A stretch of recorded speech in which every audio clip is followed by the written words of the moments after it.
Je voudrais vous montrer certaines images. Vous n'aimez pas qu'on vous dise que vous parlez de complot. Vous n'aimez pas ce mot complot. Non. Pourtant, il y a quand même certaines choses, notamment cette image du 11 septembre. Je voudrais quand même vous reposer la question. Je sais qu'on vous l'a déjà posée. Est-ce que vous pensez, oui ou non, est-ce que c'est Ben Laden, est-ce que c'est Al-Qaïda qui est à l'origine de ces attentats?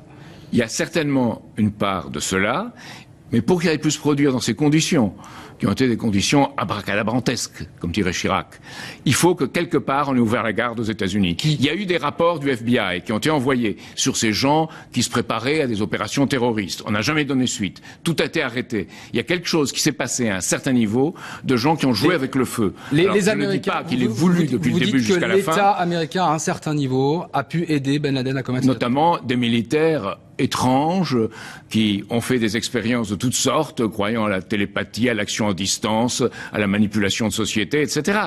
Rappelez-vous qu'en France, même un Ambroise Roux a financé la communication à distance dans des formes, disons, un peu étranges. Donc c'est tout ce milieu un peu étrange qui a probablement été dans cela, mais pour aller plus loin encore, l'Arabie Saoudite a certainement joué un rôle.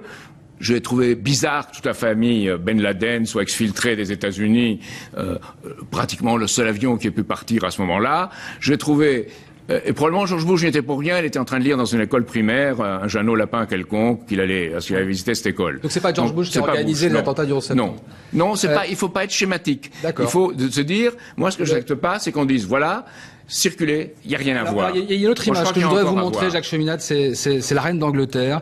Vous ne l'aimez pas, mais qu'est-ce qu'elle vous a fait, la reine d'Angleterre?